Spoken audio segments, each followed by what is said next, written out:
Daniel Noboa fue reelecto como presidente de los ecuatorianos en el último proceso democrático de acuerdo a los resultados del Consejo Nacional Electoral que, aunque aún no se han proclamado u oficializado, prácticamente ya es irreversible, aunque también se presentó una denuncia pública de fraude electoral que no ha sido ni probada ni tampoco presentada alguna denuncia, más bien parece una especie de pataleta que otra cosa. Pero, ¿cuáles fueron los rasgos importantes para este rotundo triunfo del mandatario Daniel Noboa, reelecto en el país? ¿Y cuáles son las primeras decisiones y acciones que debe tomar para afianzar su mandato? Esto es lo que pondremos a continuación sobre el tapete. Soy Pedro Clotario Cedeño. Bienvenidos.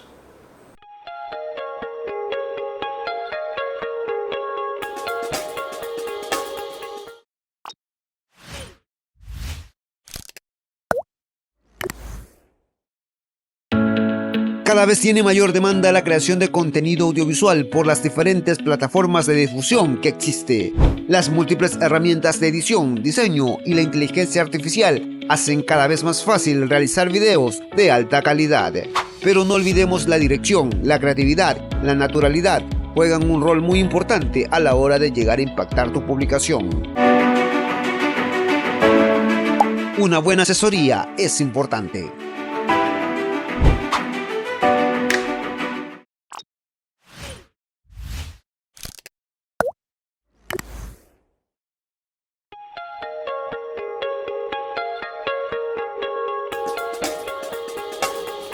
Saludos cordiales a todos quienes en estos precisos momentos se están conectando a las diferentes plataformas en las que se transmite el programa propositivo de Manaví sobre el tapete. Vito TV por Extreme TV Cable, Escándalo TV por TV Cable y Cable Familia. Juve Digital también nos retransmite por Cable Familia.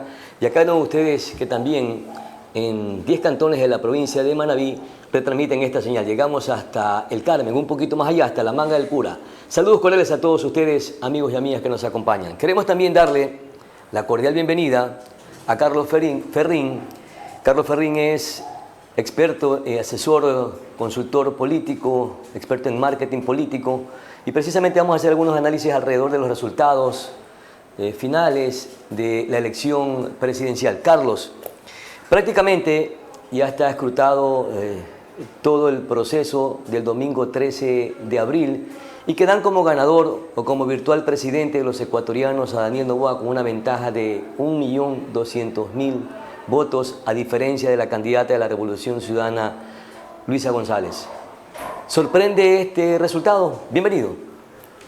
Un saludo, Pedro, y un saludo a toda la audiencia. Mira, la verdad que sí, en el sentido positivo, porque el presidente ya tenía más o menos apuntada una victoria electoral que sobrepasó definitivamente las expectativas que él tenía, ¿no?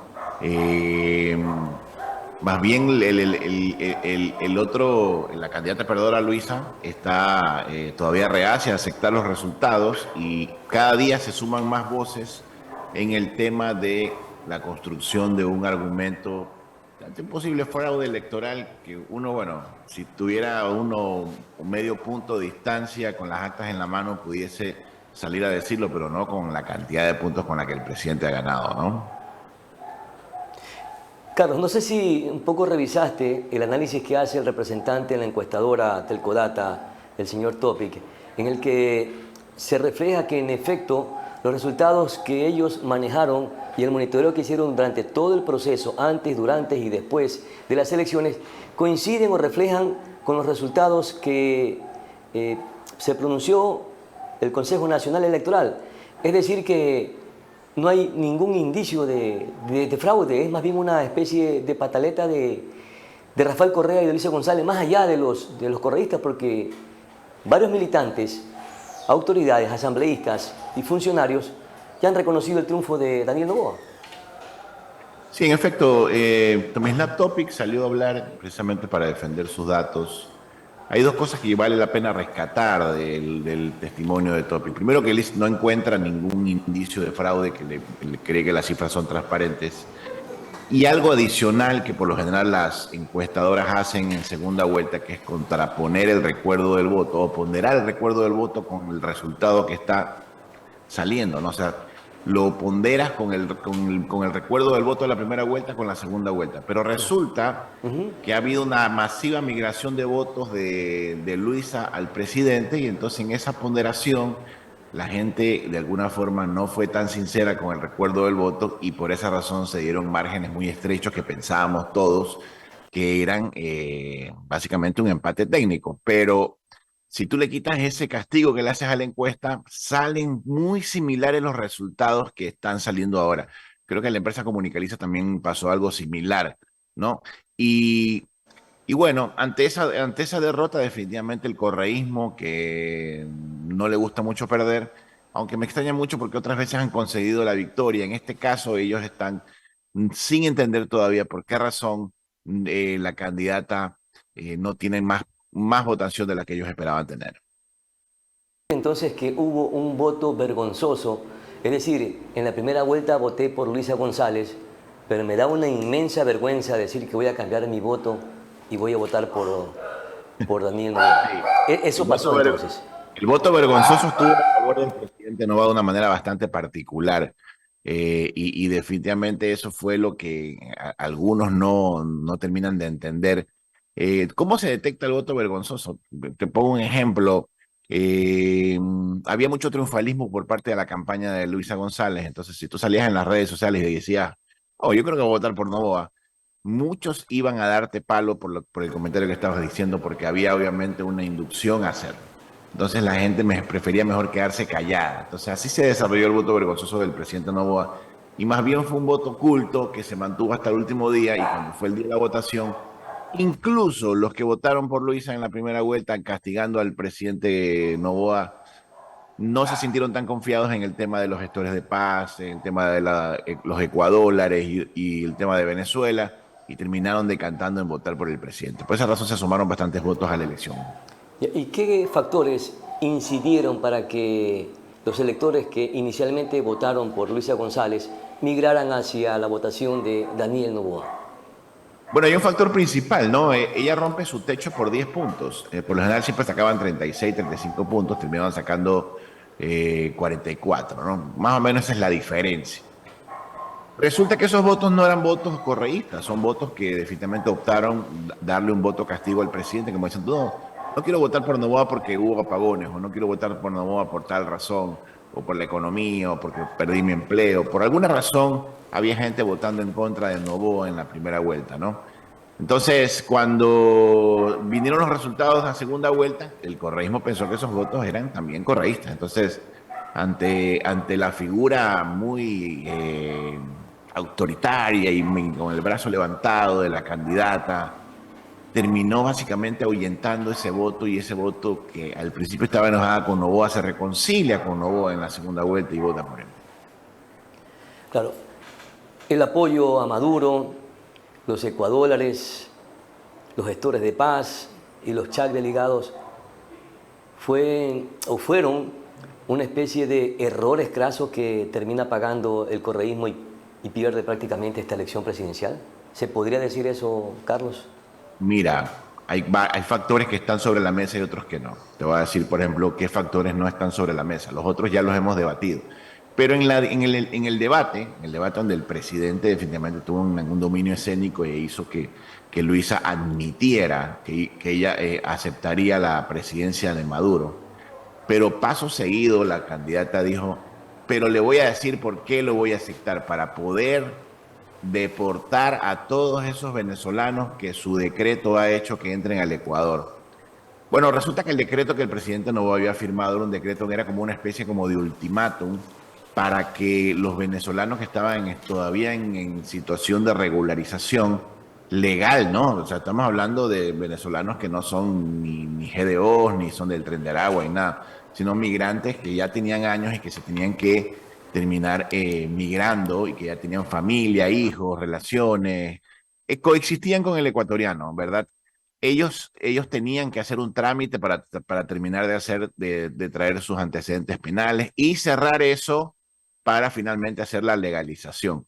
Bueno, Luisa se refirió a esos venezolanos. Entonces, esos venezolanos quizás fue la comunidad que más se movió en redes sociales, como diciendo, Oh, chicos, los gestores de paz, cuidado, con Venezuela, le armaron definitivamente una verdadera campaña a nivel de redes. Claro, Pienso que eso fue algo que le castigó claro. bastante voto a Luisa.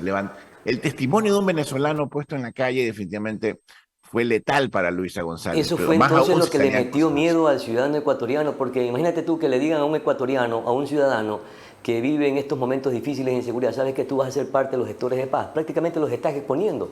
Y con todas las narrativas que se generaron, generó un pánico entonces en el electorado y por eso migró su votación, salió de la votación de Luisa para irse con Daniel. Nadie quería una militancia civil armada en el barrio, o sea, eso es encapuchados, motorizados, nadie quería definitivamente, la gente se imaginaba eso así y creó un gran miedo dentro de la población y finalmente la gente terminó diciéndole no a eso, no a la posibilidad. Mira, a veces cuando tú en campaña dices, usted va a eliminar el dólar y dices, bueno, tendría que probarlo, ¿no? Pero ¿qué pasa si resulta que sale en Russia Today el presidente Correa y Patiño hablando de eso? Entonces, básicamente la gente dice, esto se viene en serio, o sea, de verdad van a eliminar el dólar, o sea, se Eso fue viene en una serio. O sea, torpeza, como también esto de gestores de paz. No errores, sino torpeza se pueden decir, Carlos. pienso que seguramente se copiaron un modelo de seguridad de algún lugar donde existen estos y capaz que se trajeron el de Nicaragua, pues no sabemos de dónde se han sacado. Ellos sacan una propuesta de seguridad supuestamente para superar el plan Fénix y resulta que uno de los puntos eran precisamente los gestores de paz en los barrios, presentados por Luisa González en la primera vuelta, puestos en una rueda de prensa, dichos en todas las tarimas en las que ella estuvo. Finalmente la gente hizo match en su cabeza y dijo, no, no es lo que quiero y finalmente terminó cambiando su voto. Pero estas propuestas no nacen de la candidata, Están en su plan de ni gobierno, tampoco del líder de la agrupación política. Son, está en su son de plan los de gobierno, asesores. está en su plan de gobierno, no sé quién habrá puesto eso Pero ahí, son no los me... asesores que le dicen, planteemos esto para proponer a los electores. ¿O me equivoco? Quisiera imaginar que sí, que a lo mejor un grupo de asesores redactó su propuesta gubernamental y le pusieron eso ahí y nadie lo detectó, ¿no? Bueno, de los Alvarados pasaron a asesores argentinos y españoles. ¿Se equivocaron? Mira, yo pienso que la retórica narrativa de la Revolución Ciudadana, donde quieren ellos elevar un héroe casi mesiánico, donde todos tenemos que admirar, que levanten el brazo y van en cámara lenta y la gente los ama en las tarimas y las banderas y se envuelven en la bandera del Ecuador. Yo creo que la gente ya no está para eso, mano. Ya la gente está pensando en alguien mucho más ciudadano, ¿no? Cuando Noboa se sube a una tarima es el tipo menos político posible, un tipo muy simpático, sale bailando, le habla a la gente corto, no se queda hablando 2 horas y le dice simplemente un par de promesas a las personas y las personas sienten que por ahí es el camino, ¿no? Cuando tú tienes a lo mejor un político que parece mucho un político, la gente está cansada de la clase política. Y entre más político te pongas, más banderas de la RC5, más la gente dice, eso es un meeting y eso es algo que no queremos, eso es política pura. Entonces, de alguna forma, es esa publicidad política de voz fuerte, de tipo Perón, tipo Fidel, no le gusta a la gente. Entonces, yo creo que se equivocaron en toda la comunicación del correísmo.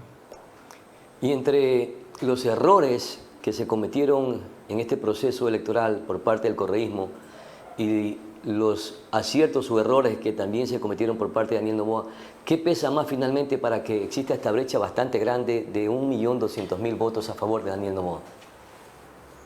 Yo creo que el miedo. El correísmo empezó hablando, diciendo una frase que decía, ellos son el miedo, refiriéndose a Novoa, y nosotros somos la esperanza, pero finalmente terminaron siendo ellos el miedo. Entonces, la gente terminó, entre que decían miedo y les daba miedo, la gente se terminó convenciéndose que había que tener miedo de que vuelva el correísmo, de que vuelva a Correa y muchos otros factores más. Yo ponía y destacaba en mis redes sociales que, por ejemplo, meterse con Diana Salazar es un error para la campaña. Y Correa baila, y porque Diana Salazar es una mujer que, imagínate tú, es un símbolo femenino afro que lucha contra las mafias, por así decirlo. Digamos que esa es su impronta. Y de repente la gente empezó a pensar, bueno, ¿qué país le vamos a dejar a Diana Salazar? Entonces, meterse con ese tipo de cosas es totalmente desubicado en una contienda electoral, porque no está incluido y no tienes por qué incluirlo. Sin embargo, Rafael Correa siempre lo incluye. Eso, más los audios filtrados, más todo eso, terminó de alguna forma exacerbando un poco los ánimos de las personas y diciendo, prefiero a este presidente joven que se la faja, que no le rehuye los problemas, que puede ser no perfecto, pero le voy a dar una oportunidad más, ¿no? Y la situación de los chats, de los ligados, fue la estocada final para el debilitamiento del correísmo, porque se escuchaban conversaciones en las que prácticamente se veía que era una especie de estructura como que estaba fuera de la ley. Inclusive se mencionó Totalmente. que quemaron documentos en un proceso tan delicado como la designación del Contralor General del Estado. ¿Eso qué proyecta, Carlos? Mira, para la población, cuando escucha algo de esa naturaleza quizás no le llama la atención. Cuando sale el político a decir que son falsos y que no son ellos, es cuando la gente dice, ah, no, o sea, hazte cargo, o sea, por lo menos di que sí es, pero que se te filtró, di algo, o sea, la gente siempre espera escuchar la verdad y sabe detectar cuando te están mintiendo. Yo creo que más bien el problema de esos audios es que luego quisieron hacerlo pasar como que no eran verdad. Y la gente sabe que son verdad. Entonces, con ese cinismo me vas a mentir durante todo el gobierno, no te voy a votar. Entonces, eso es lo que está pasando. Ya, Y eso fue ahora, lo que te pasó. ahora, ¿cuántos procesos o cuántas crisis tuvo Daniel Noboa en este año 8 meses de gobierno? Crisis energética, crisis de inseguridad, crisis económica, desempleo, entre otros factores. También crisis con las instituciones de salud, de educación, con los gobiernos autónomos descentralizados. Un montón de crisis. ¿Cómo entonces entender este fenómeno que, a pesar de que tuvo todas estas crisis y que en su mayoría ni siquiera se han resuelto, llega a ser el presidente de los ecuatorianos con un rotundo triunfo? Mira, te voy a decir algo que es quizás un poco gracioso. Dice, cuando uno tiene mucho tiempo de casado es más romántico arreglar la gotera del baño que mandar un ramo de flores, ¿no? Yo pienso que la gente, cuando ve un problema de esto y ve que el presidente da la cara y se hace cargo y resuelve, porque no es que el presidente lo dejó pasar, o sea, llegó un momento en que dijo, en 15 días termina esto y terminó, y no falló. Y, y la gente dijo, bueno, tuvimos un problema, ya salimos de ese problema, vamos adelante. Y había mucho quejido por esto, como diciendo, pero ¿cómo es posible que te tuvo 14 horas y estás votando por él? Es porque la vida es así, hermano, porque definitivamente estamos llenos todos de complicaciones y a veces se nos complica a todos, pero la gente admira más a alguien que pone la cara, que da un paso al frente, que no rehúye a los problemas, que no se hace loco y que más bien agarra los toros por los cuernos. Yo pienso que el presidente tiene ese estilo de agarrar el toro por los cuernos en ese tipo de problemas y meterle toda la maquinaria para salir adelante. Entonces, finalmente él llega a elecciones resolviendo el problema y la gente siguió la vida para adelante, nada más. Ahora sí, ya no viene un gobierno transitorio, sino que viene un gobierno de un periodo que va a tener 4 años formalizado y electo democráticamente por los ecuatorianos.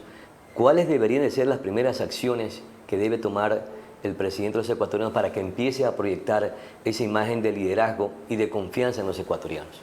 Porque hoy no se permite en absoluto, en lo más mínimo, cometer errores.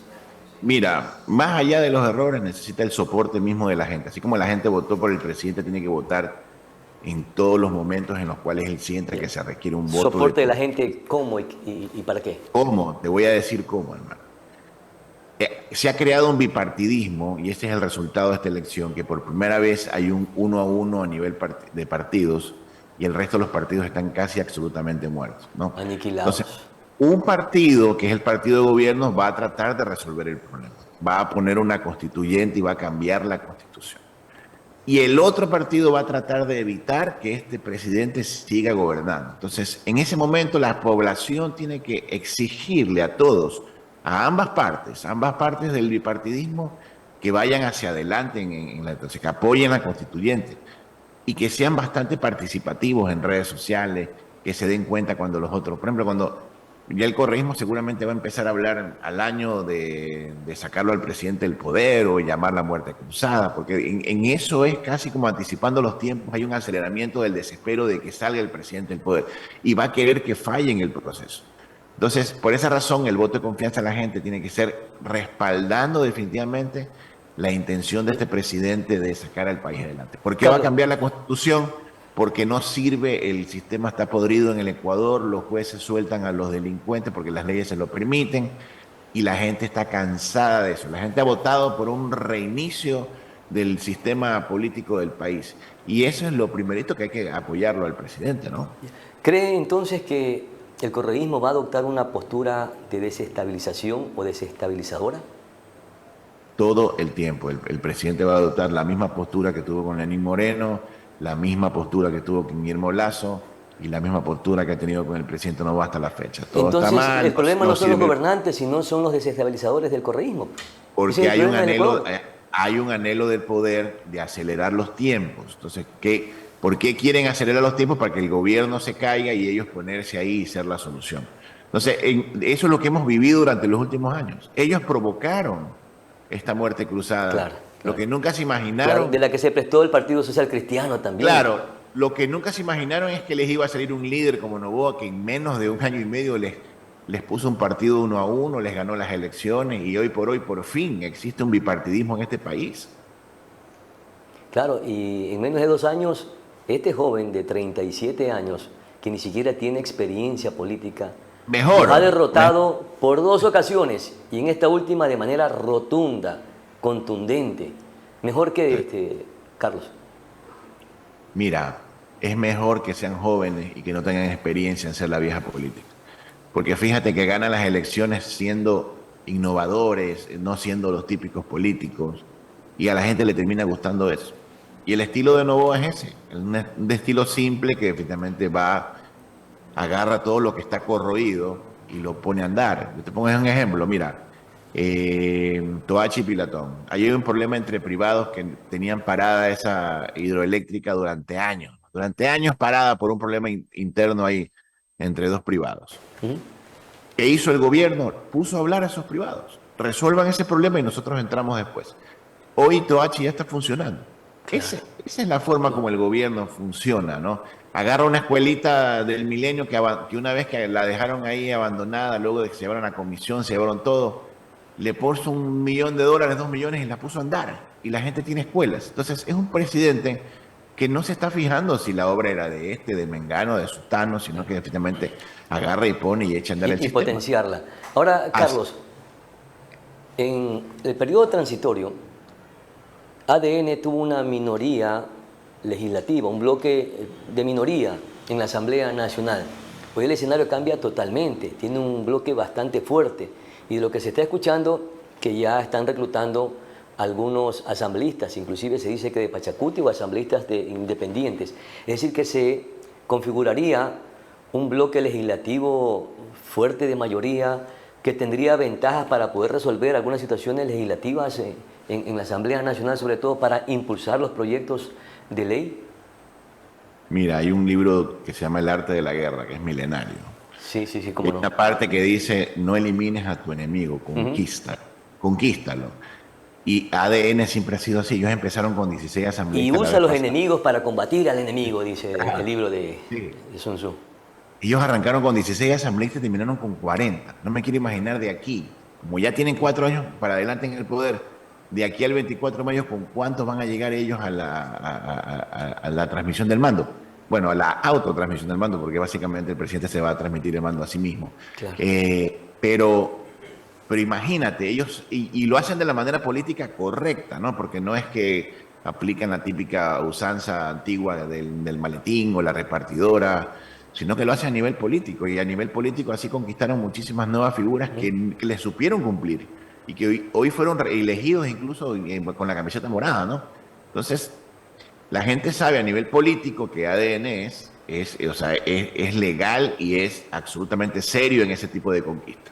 Se está escuchando por ahí que al interno de la Revolución Ciudadana hay una especie de resentimiento, de divisiones, y probablemente entre los correístas radicales y los correístas moderados van a haber distanciamientos.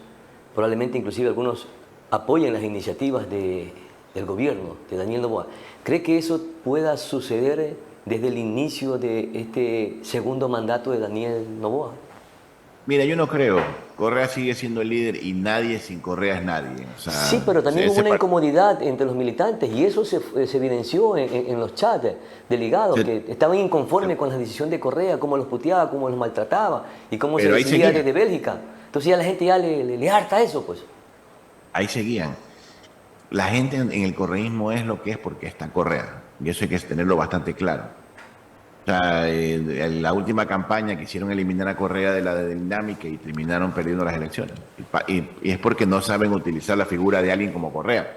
Imagínate en otros países, como por ejemplo en Uruguay, donde el oficialismo, el que ganó ahora, sí utiliza la figura de un Mujica como el padre del proyecto, el abuelo, el sabio.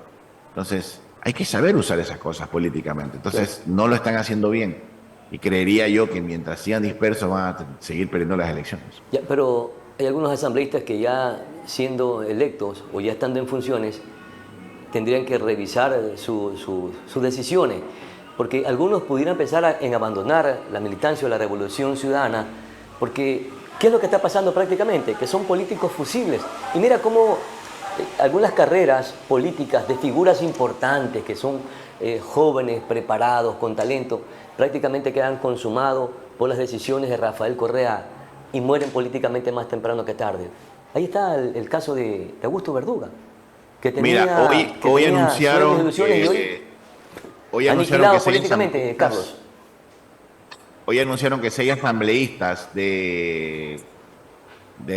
¿cómo es? De RC se pasan a ADN, de los nuevos, de los que están recién elegidos, imagínate. Es O que, sea, hay espacio en ADN, o sea, que sí, sus sí, aspiraciones están o siguen alrededor de esas decisiones que tienen resentimiento, que tienen odio, que tienen división, o buscan un camino en donde se les permita crecer políticamente. Ellos tienen que escoger. sí. Bien, bien, por ejemplo, acordémonos el caso de, ¿cómo se llama este que se peleó con Jorge Glass? No me acuerdo el nombre ahorita. No recuerdo el nombre. Bueno, hubieron cambios de RC5 a ADN y ahí están y militaron con fuerza por un nuevo líder, porque para eso están. Ellos buscan espacios de participación y si no se los dan, los van Claro. a ir a buscar a otro lado. De eso se trata el partidismo, ¿no? Y tampoco les gusta mucho al partidismo que cada vez que Correa quiere poner un presidente agarre uno que ni lo habían visto por ahí en años y lo pongan, como Luisa, como Arauz. Entonces las figuras históricas no las ponen. Claro. Ahora, finalmente, entre la decisión de una constituyente y el combate a la inseguridad, ¿qué debe de priorizar el presidente Daniel Noboa?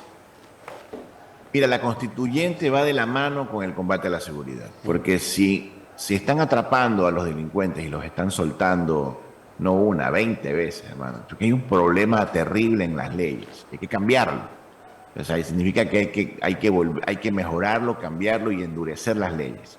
En Perú, por ejemplo, si tú te robas un celular, vas preso casi 2 años, 3 años. Aquí, si te robas un celular y cuesta menos de $800, no vas preso.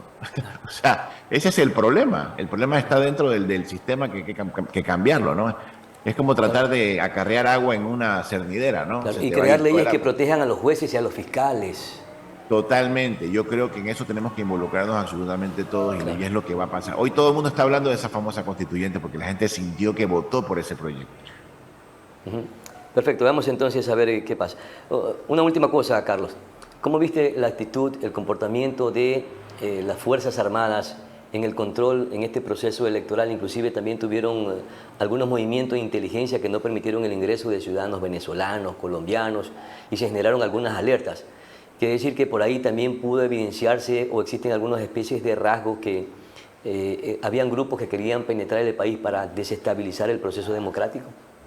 No solamente eso, sino que, por ejemplo, cuando eliminan el voto vacuna, había seguramente temor por parte de la ciudadanía, algún tipo de represalia dentro de los recintos, ¿no? O que estén ahí los GDOs mirando o lo que sea.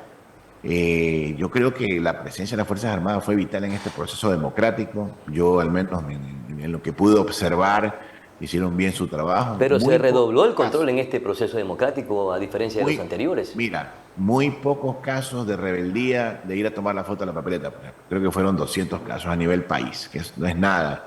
Claro. Y seguramente les tocará pagar su multa ahí por andar hechos los patriotas. Pero a la gente le gusta el orden.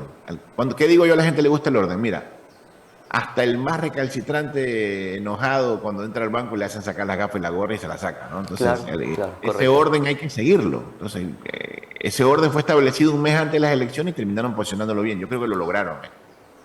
Perfecto. Mi querido Carlos, muchísimas gracias por tus Pedro, valiosos aportes, como ustedes siempre. también. Muy gentil. Un abrazo. Vamos Hasta a nuestra luego. cortísima pausa publicitaria y ya regresamos para conversar con el consultor político Wilmer Suárez, precisamente sobre este mismo tema, desde otras aristas, desde otros enfoques. Regresamos de inmediato.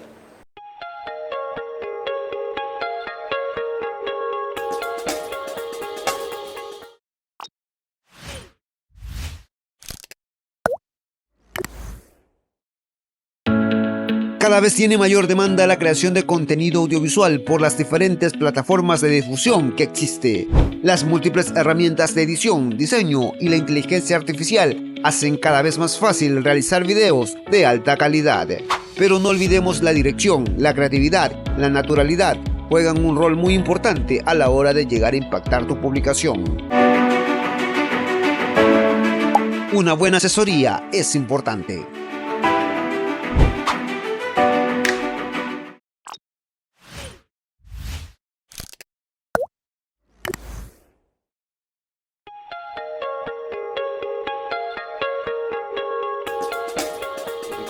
Pero seguimos conversando con Wilmer Suárez, él es consultor político y también está vinculado a la academia, a la Universidad Laica Eloy Alfaro de Manabí.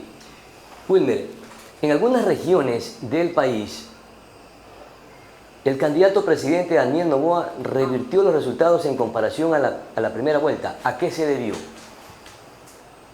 Bueno, es difícil establecer en tan poco tiempo las verdaderas causas de la remontada. Habría que hacer estudios un poco más profundos sobre resultados postelectorales, pero en todo caso los procesos electorales tienen que ver con posicionamiento de ofertas, posicionamiento de mensajes, con la identificación de los candidatos, pero también por la motivación de los. En este caso yo creería que en términos generales una de las motivaciones es el miedo del retorno al cocaína. Claro. El que se haya prohibido el uso de celulares cuando el ciudadano se acercaba al Miombo a votar, ¿esa situación incidió en algo o no? ¿Sabes qué? En realidad yo no lo sé, porque desde mi punto de vista, el hecho de que los ciudadanos utilicen el teléfono, yo creo que no modificaba ningún resultado. Yo creo en la honorabilidad de los ecuatorianos. Puede ser que haya unos cuantos casos de personas que abandonen su posición ética y moral como para vender el voto, pero yo en todo caso creo que era parte de una narrativa de ir posicionando el sentimiento anticorreísta, ¿no? Y lo que ello implica, ¿no?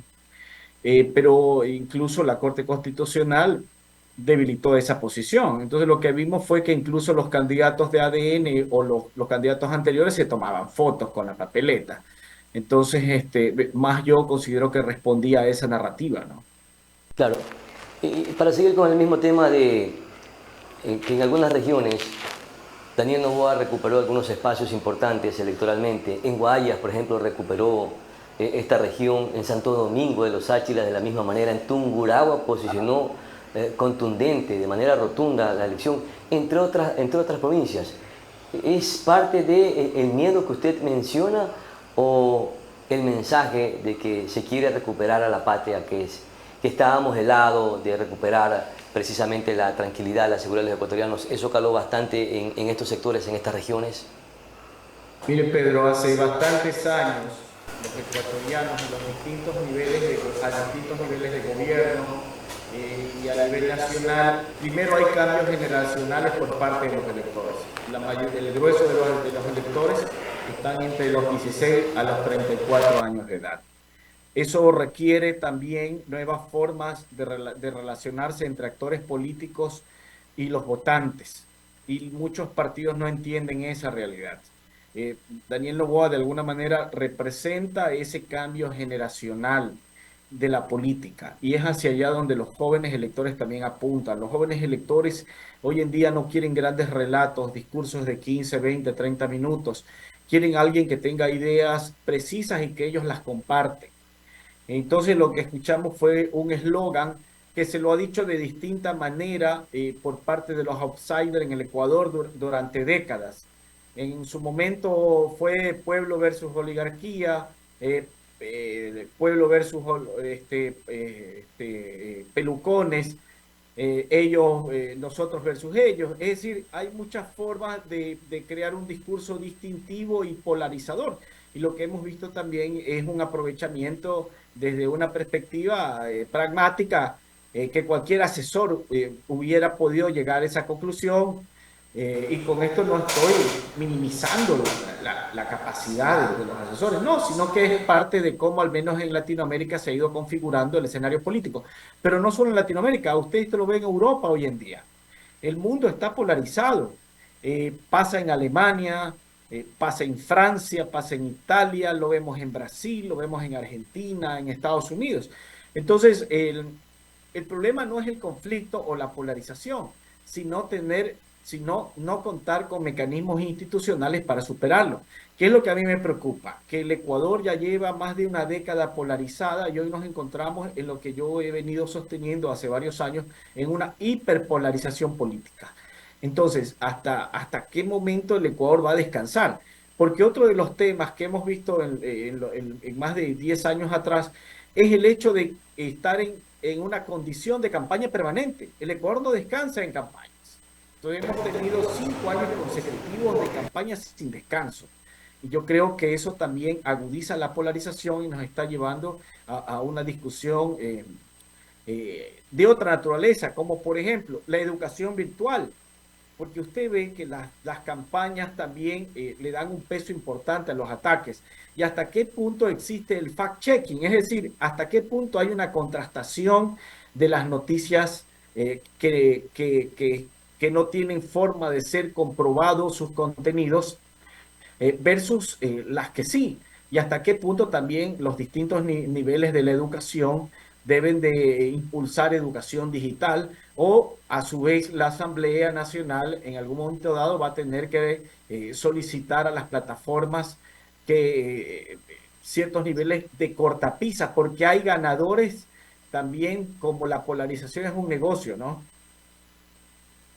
Ya, ahora, frente a esta hiperpolarización que usted acaba de señalar, ¿cuál será el escenario para los siguientes 4 años en nuestro país?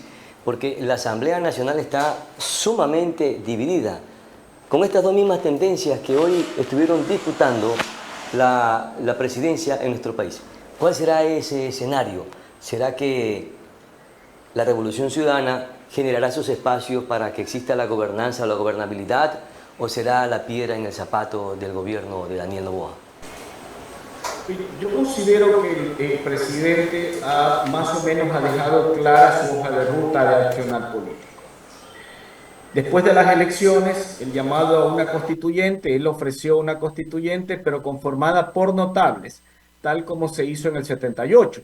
Solo que en el 78 se eligieron entre dos constituciones, la Constitución de 1945 y la Constitución de los Notables. Finalmente los ciudadanos votaron a favor de la Constitución de los Notables. Habría que esperar para ver cuál es el mecanismo, pero entiendo que el presidente es lo que ofreció. Yo creería que vamos a entrar a una nueva campaña para la conformación, o al menos no de manera formal a una campaña, pero sí una campaña por parte del Ejecutivo. Ahora, en relación con la Asamblea, dentro de ese proceso, como siempre está la legitimidad de origen, que es cuando los presidentes tienen una alta aceptación, inicialmente trabajan con mayor facilidad con la Asamblea. No sabemos cómo va a reaccionar los primeros meses esta Asamblea, pero yo creo que el presidente va a tener una mayoría, aunque la Revolución Ciudadana tiene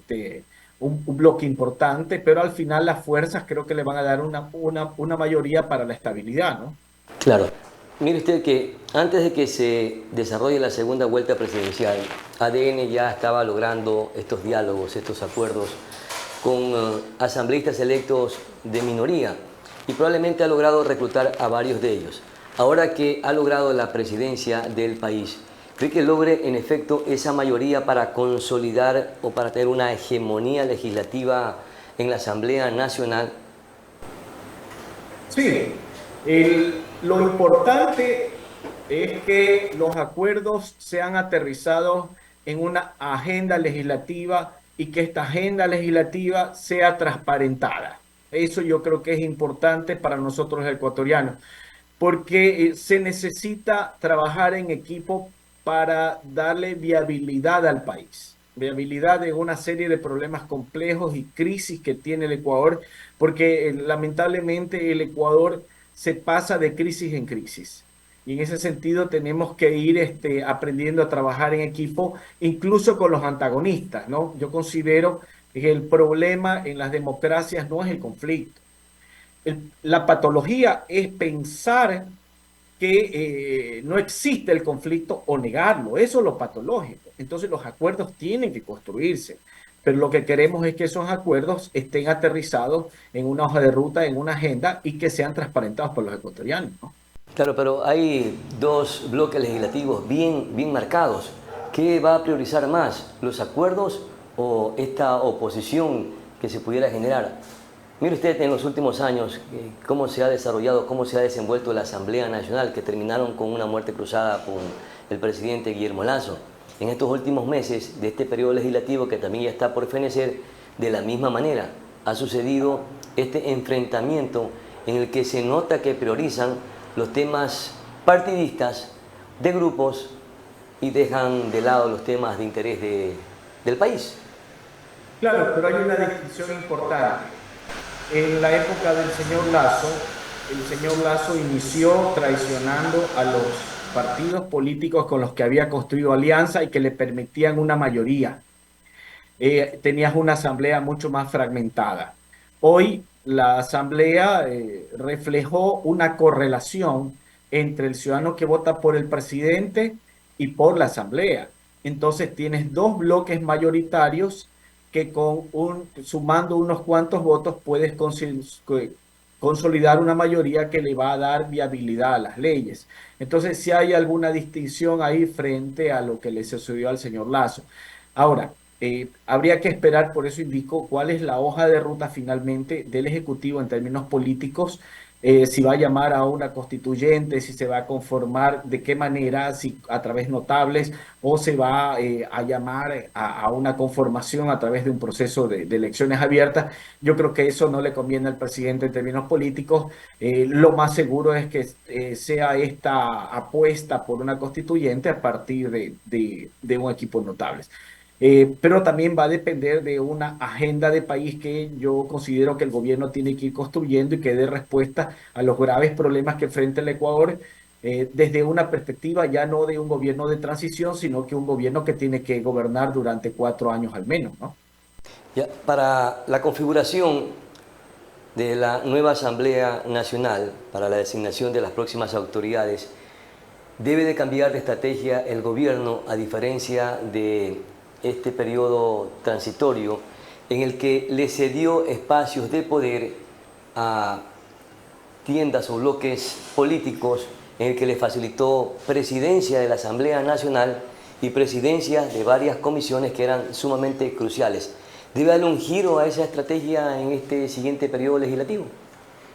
Pero inicialmente dentro de la asamblea quien arranca con la sesión, en este caso es la asambleísta más votada y entiendo que es la madre del presidente, la doctora Anabel Asín.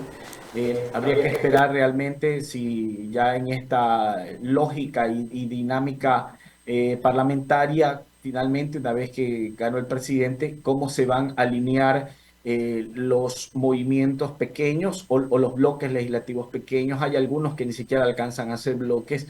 Entonces, habría que esperar esa configuración. Yo creo que a partir de los resultados, incluso las negociaciones y los diálogos sufren algún tipo de modificación.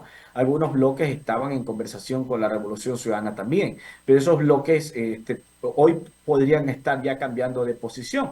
De manera que habría que esperar un poco. Wilmer, de lo que se ha anunciado y no es oficial todavía es que ADN ya ha reclutado algunos asambleístas, no sé cuántos, de Pachacuti.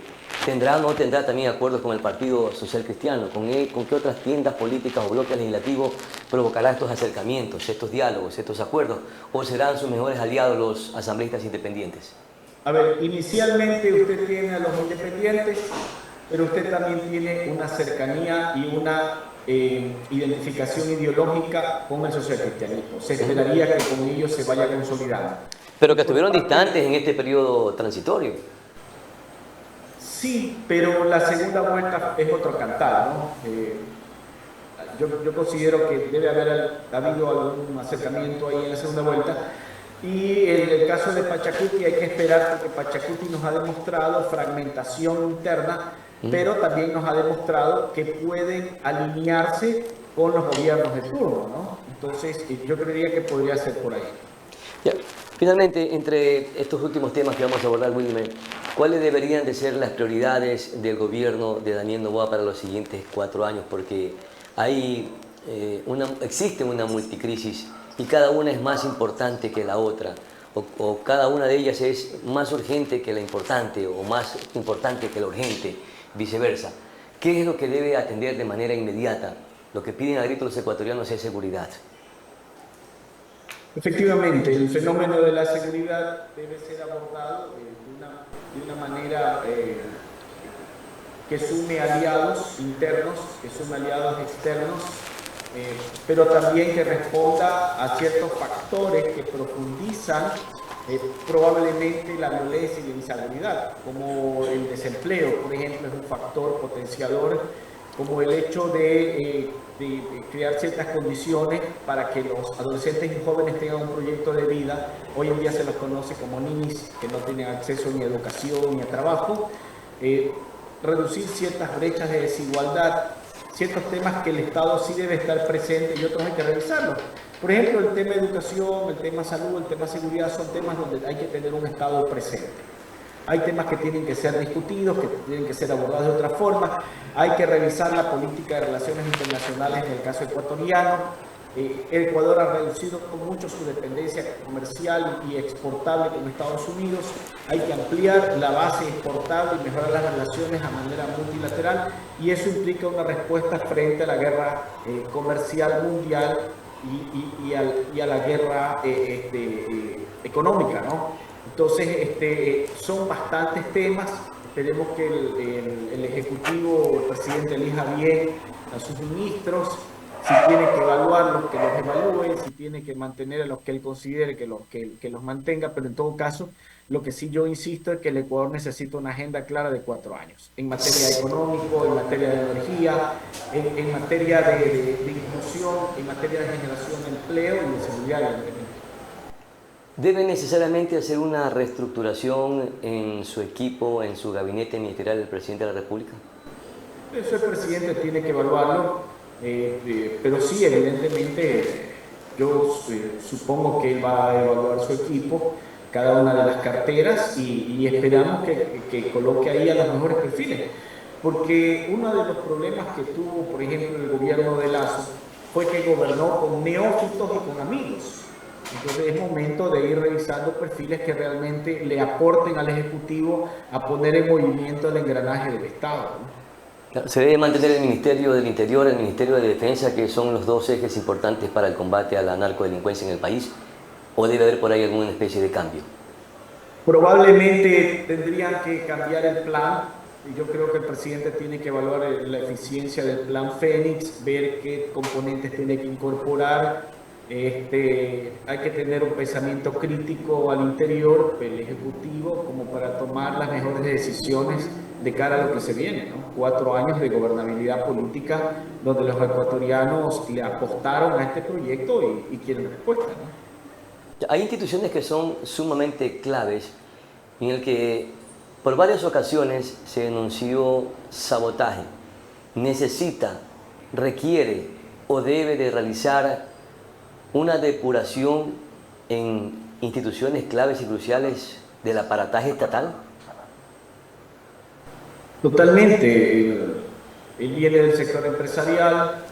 Hay instrumentos que se pueden implementar del sector empresarial y también los tienen las instituciones públicas, evaluar a partir de indicadores e índices, ver el cumplimiento de las metas, pero yo creo que en todo el régimen hay que evaluar, porque estamos hablando de la cosa pública, y no solo de la cosa pública, sino que de las decisiones de la política pública, de la efectividad de las decisiones, pues depende también el sostenimiento de la credibilidad y la legitimidad de los gobiernos. En el Ministerio de Salud vemos que varios centros de salud están contaminados, se necesitan hacer cambios contundentes, radicales. En Petroecuador, que es una institución que se percibe que hay temor de tomar decisiones radicales, debe de hacerlo este presidente. En el Ministerio de Energía, de la misma manera, es donde se generaron por varios momentos especies de sabotaje. O sea, en estas instituciones deben hacerse cambios rotundos, radicales, Wilmer.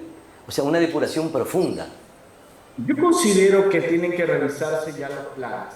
En el caso energético, hace muchos años existe un plan prospectivo energético. Habría que evaluar ese plan, si los otros gobiernos qué implementaron, qué no implementaron, y el gobierno también tiene que asumir si tiene algún tipo de responsabilidad en la falta de implementación o si simplemente ese plan tiene que ser actualizado. Y lo mismo en cada cartera.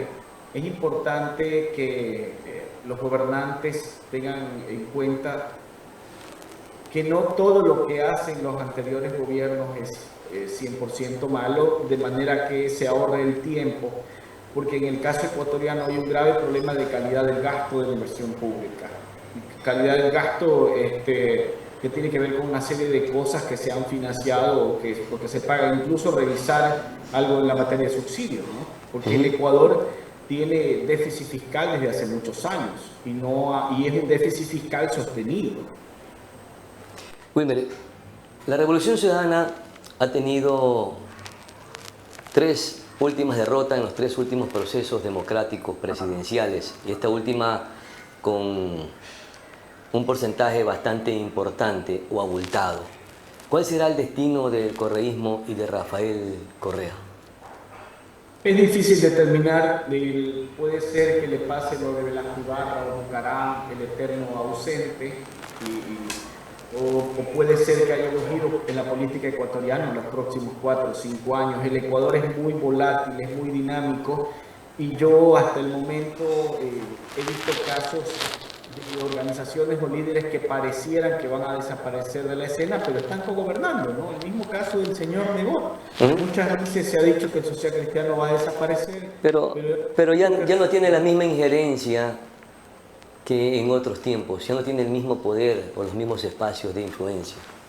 Probablemente no. Está bastante debilitado. Probablemente ahora, pero veamos que fue uno de los que empujó hasta que el señor Lazo tuvo que pedir la muerte cruzada. Es decir, el Ecuador se caracteriza por eso, por un romanticismo con sus caudillos y porque no dan cabida también estos liderazgos viejos al surgimiento de liderazgos nuevos. Entonces es parte de los temas pendientes para el fortalecimiento de la democracia en el Ecuador. ¿No podríamos decir entonces que es el inicio del final del correísmo? No, hay que esperar. Igual ellos tienen un músculo político importante en la asamblea, tienen alcaldías, las elecciones de alcalde tienen otras características. Y mire usted, si el presidente Noboa nos llama a una campaña de constituyente, porque él va a tener que hacer una campaña para posicionar sus ideas, sus conceptos, sus reformas, eso va a ser una campaña. Y a la vuelta de la esquina vamos a tener otra campaña de alcaldías. Yo digo, Ecuador se las pasa en campaña y es difícil determinar o hacer un pronóstico de los resultados porque depende de muchos contextos, incluso de la influencia externa, de las elecciones económicas, de los efectos que podrían surgir, ¿no? Y también hay que ver el desenvolvimiento del bloque legislativo del correísmo en este próximo periodo para los siguientes 4 años. ¿De eso también dependerá que se sostenga el correísmo? Así es. ¿Es un termómetro? Sí, pero insisto, ¿no? Esa característica de debilitamiento en las instituciones. Usted vea los datos. Los ecuatorianos no se sienten representados por las organizaciones políticas. Los ecuatorianos desconfían del sistema de justicia, desconfían de casi toda la estructura institucional. Una de las pocas instituciones que se salva son las universidades, que hoy en día gozan de mucha aceptación. Pero los ecuatorianos en realidad siempre están a la espera de un Mesías que nos solucione todo en el corto y mediano plazo. ¿Y cuánto le aportará para el sostenimiento de la Revolución Ciudadana las autoridades que están en funciones o el debilitamiento de las autoridades que probablemente ya no sean reelectas? Porque tiene algunos casos. El alcalde de Quito está al filo de una revocatoria de mandato. La prefecta provincial de Pichincha creo que no tiene buenos augurios. La alcaldía de Guayaquil, no sé en qué condiciones está, pero tampoco le veo un escenario positivo. En la provincia de Manabí ya está por terminar su periodo Leonardo Orlando. Se dice que es probable que venga como candidata a la provincia de Manabí, como candidata perfecta, la candidata presidencial Luisa González. No lo sabemos. Todas estas fichas o todos estos eslabones del correísmo, ¿cuán importantes son para fortalecer la sostenibilidad de la Revolución Ciudadana o para su debilitamiento? Mire, las elecciones a nivel local son de proximidad. Si usted tiene una buena figura con una estrategia adecuada, probablemente gane, así sea del correísmo. Hemos visto casos y casos, campañas con mucho financiamiento, con apoyo correísta que perdieron, y campañas con pocos recursos que en cambio ganaron. Entonces, es difícil establecer un periodo de la finalización de una organización política que todavía goza de aceptación ciudadana, aunque cueste un poco decirlo, y que ha demostrado que tiene cierta capacidad de resiliencia, por así decirlo. Entonces, todo va a depender también del éxito de la gestión, de la calidad de los servicios, de cuánto bienestar podría generar las decisiones y las estrategias y la gestión del Ejecutivo, ¿no? Porque todavía hay un legado del correísmo para muchos sectores que está vigente. Por eso tiene los resultados que tiene. Por eso ha tenido 4 campañas consecutivas llegando a la segunda vuelta, ¿no? Perfecto, mi querido Wilmer Suárez, muchísimas gracias por conversar con el programa propositivo de Manabí. Estimados amigos televidentes, esta ha sido una elección bastante difícil, bastante compleja, tensa. Pudo haber estado el triunfo para cualquiera de las dos candidaturas o tendencias políticas, ideológicas en el país. En esta ocasión los ecuatorianos decidieron darle la oportunidad para que continúe Daniel Noboa en la presidencia para los siguientes 4 años. Pero también es el momento de hacer algunas reflexiones, acuerdos con las agrupaciones políticas, que dejemos de lado el distanciamiento, el revanchismo, las confrontaciones o ese canibalismo político. Hoy los ecuatorianos necesitamos que se sumen, que se unan todas las agrupaciones políticas, indistintamente de las ideologías políticas, para enfrentarnos a ese enemigo número 1 que nos está haciendo daño, que es precisamente la inseguridad. Que el gobierno también se deje asesorar o permita que le hagan aportes de cualquier otra tendencia para que sumen las estrategias y que de esta manera se puedan definir políticas públicas al servicio, sobre todo, de las personas más necesitadas, que se mejoren las condiciones en salud, en educación, que logremos esa paz, esa tranquilidad tan ansiada que hoy es sumamente preciada para los ecuatorianos y que existan posibilidades de inversiones y, por supuesto, de generación de empleo. No es nada más que eso lo que queremos los ecuatorianos. No es tan complicado, simplemente hay que ponerse de acuerdo y a trabajar juntos como hermanos en este país que nos sigue abrazando todavía el amarillo, azul y rojo. Es lo que les puedo decir. Con esto estamos llegando a la parte final. Soy Pedro Clotario Cedeño, aprendiz de todo, maestro de nada. Es mi palabra. Hasta la próxima.